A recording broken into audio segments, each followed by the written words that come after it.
Relieved.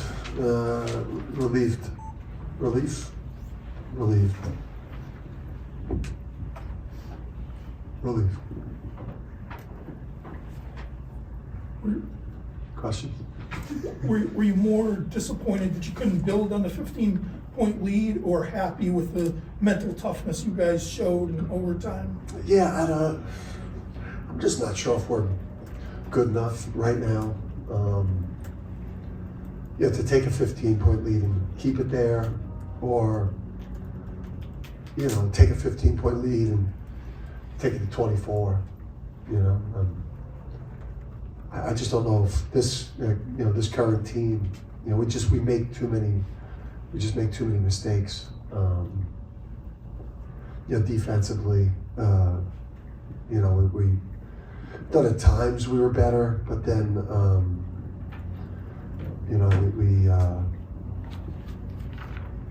we obviously we've committed other fouls. Again, we got doubled up at the foul line, which, if you ask, I'll give you my thoughts, but I'm not only gonna give my thoughts if you ask. But I just don't think currently right now, I think until we get, hopefully if we're able to get Liam back and healthy, maybe at that point, with the way Solo was playing, and I thought Solo, obviously, his offensive abilities or he's got some special abilities there. His first beginning of the game defense was not very good. I thought it was better in the second half. So I think, maybe when we get Liam back and we get him out there with Solo and AK, and I thought the centers, were.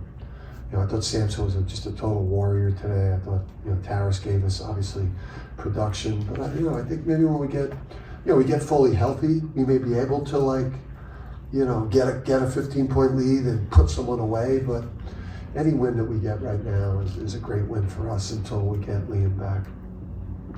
Yeah, it seems like Haas ends up with the ball in his hands, late shot clocks and a lot. What we trying to do? We just don't have a lot of shot creators. And it's sometimes the ball, sometimes it's by design.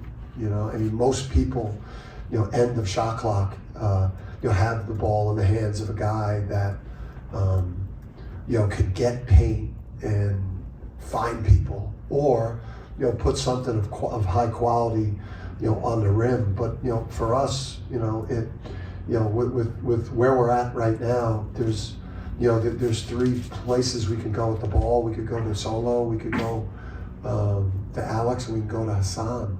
And that play, they did a really good job at the end of regulation of just sitting on the top side of Alex. It was an action to get the ball to Alex off the elbow, pitch it to him and try to get it at his right hand.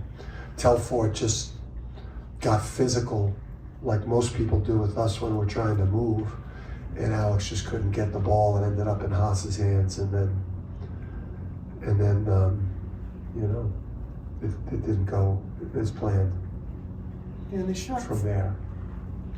They shot 40% in the first half, which is closer to where you want to be, obviously.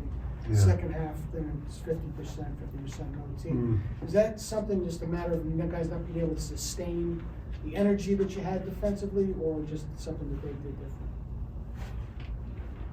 different? We make too many, we make too many mistakes. It's like, Taras is Taras is like a pretty good, even though, at times there's a little bit ugly with screen, but Taras is a really good, like one-on-one low post defender, but he struggles in ball screen defense either. Sometimes he's not where he should be, sometimes he stays too long, And you got Sampson, who's excellent in ball screen defense, but then struggles when he has to play one-on-one in the post. And then, guys like Solo and Jalen Stewart, they're sophomore, like developing players. There's just not a lot of, people at our level of college basketball that are like developing like young players while like, you're playing like conference wars. So, I don't think we have a lot of guys that are really good on defense right now. That could just consistently be in the right spots. And then sometimes we're in the right spots and then we just lose a one-on-one battle. So it's a combination of things. And, right now it feels like it's really, really tough to fix. But we gotta find a way. Yeah, going back to Solo, he only had 5 shots in the second half in overtime. Is that a situation of Butler just playing better defense on him, or would you like to see him more aggressive there? No, I mean, listen, we foul, okay? So you just opened up the door for that for me, so thank you. But we foul. I mean, like Jalen Stewart, those are 2 bad fouls off the dribble. He fouled Telfort in post in the first half. Those are bad fouls, right? But we get held. I mean, we're a movement team, we move, we have a lot of off the ball movement, and if they're, it's the same story every single game. It's like we definitely foul when, on dribble penetration, when we struggle to guard the ball. We make some dumb fouls Jay Ross fouling the defensive rebounder there in the critical spot, but. We get held the whole game. I mean, we got held the whole game. I don't, and it's not, I don't think it could get worse for me. I mean, you look at the free throw differential, and I think we got great refs. I mean, Tony's a great ref. Pat's a great ref. Nate's a great ref. But it's where's the freedom of movement? We're just getting mauled while we're trying to run off screens. We can't move anywhere to get the ball. And it's got to stop happening, And I don't think it's because they don't, if it's because they don't like me, that's a problem, because that's an integrity of the game issue, where, you can't come into a game saying I'm not gonna call fouls because I don't like this coach's demeanor. So or if it's just they don't, those things, our ability to move off the ball is critical to how we play. And if you're going to call fouls against us when we do foul people clearly, which we do, but we got held and fouled, and it happens every single game. It happens every single game. So early in games, I mean, no one wants to watch a million fouls called, but when we're moving and cutting and yeah, I mean, it affects Solo Ball's ability to get shots if he's not allowed to move and cut, and they're grabbing him around his, and then it kills us at the end of the game where the other team, we're shooting 1-and-1s, or we're not even close to the bonus. So, again, Big East refs, they're great officials, but we got to treat off-ball movement the way that we're treating people driving the ball or shooting shots at the rim. You have to, because that's how we play. That's a problem, and it's been going on for a lot of games, and I haven't said anything. And it can't get worse in the next one, because I'm saying we've got awesome referees in the Big East. So when I get to these games and I see them walk out there, I'm very comfortable, but. For all the success we have had the last couple of years, I don't think there's a program that's won as much as we've won that at times gets as bad a whistle. Dan, when you point out to the officials, is this? Yeah. When you point out to the officials that 2-time defending champs usually get the benefit of the doubt on some of the things you're talking about, what do they say to you in return? I don't know. I don't think Jay had to say that. Jay just, I don't, I think, it's not even the fact, I don't even know if it's even that too. That, yeah, I mean, that's a reason why it shouldn't be these huge discrepancies every game. And again, we do, I don't know that that we should be out shooting people at the free throw line on a night-to-night basis. Like, we don't drive the ball to the rim. You know, we're not as sturdy throwing the ball in the post as we've been. So they're, you know, like,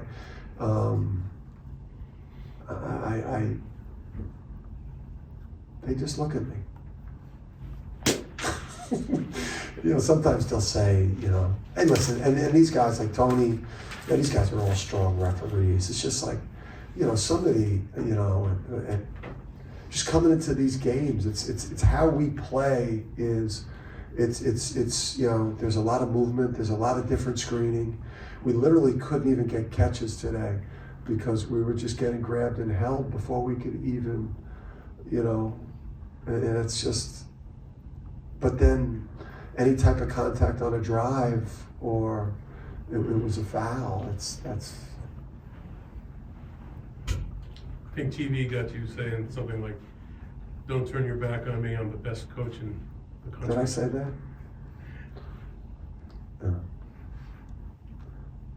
Yeah.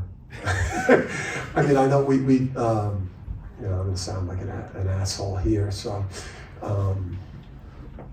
you know, he just, I want some level of communication too, especially when you just, you know, made a, you know, I think what had happened was on that particular play, I think, you know, Alex got fouled by screen on a defensive rebound. He got fouled when he went up for the defensive rebound, and he kind of stumbled backwards. And while he was stumbling backwards, he got held. You know, they ended up being a jump ball. So now we lost the possession arrow, which now that possession arrow, you know, that's an issue when you get to late game, or like we saw in overtime where now we had to guard with 0.7. So the TV likes me, camera. I bet you I'm gonna have the GAs. I'll release it to the media too. What was the game on today? It was on FS1. I just, you know, I just wish they'd put the camera on the other coach more. You know, obviously I had a moment with Coach Dad Mata today because he was so far out of the box that I figured I would just go over and have a powwow with him and Pat. You know, but like I just wish they would show these other coaches losing their minds at the officials in other Big East games that I'm coaching, where I look going into a timeout when I'm not talking to officials, I see the other coaches as demonstrative as I am. But you know, the camera, obviously, I've created this for myself. I'm not no victim, but I just wish that they would not have the camera on me 90% of the time, unless they feel like it's driving ratings, and more assholes on Twitter that could put clips of me from a game and they, yeah, look how big of a monster he is. He's yelling at a ref again. What a monster. Things like we're talking about, you know, Yeah. you are 6-2 in the Big East. Yeah. A couple of free throws, you could be 7-1, if Daly's not hurt, could be on a 13, 14 game winning streak, right? I mean, Yes, sir. So, I mean, I know you obviously sound down, but in a sense, you've kind of dodged some bullets and maybe, you know. Yeah, we're spoiled. You know, I'm spoiled. The staff's spoiled. The fans are spoiled. You know, just we're all spoiled with just the level of ball we've played here in the last couple of years, and now we're just, you know, a really good team that's missing, you know, one of the best players in the league, you know, a top 10 draft pick who affects every aspect of how we play. Even with Liam out, we could easily be undefeated in the league. The Villanova game was winnable. The Creighton game was winnable. I mean, we could easily be undefeated in the league, ranked top 5, top 6 in the country, if things broke differently for us at the end of the game. I'm not, I'm not down. I'm more, that was a tiring game, to coach. You know, we even had to coach games like this. You know, we've just dominated and devastated people in these games, and now we're, realizing what it's like to just have a good team, or a really good team that has to fight for wins and overcome adversity. And and I do think, again, I think there's a chance that Liam could be back for us soon, and we could get back to playing dominant basketball. I'm not as much down as I'm exhausted. And from what we all just went through, all of us, fans, coaches, yeah, obviously there's some level of frustration with, you know, some of the things I feel like that are happening to us. And I'm not saying that we don't foul. We do foul, but we're getting fouled and it's not getting called, especially when we're trying to cut. So yeah, and you know,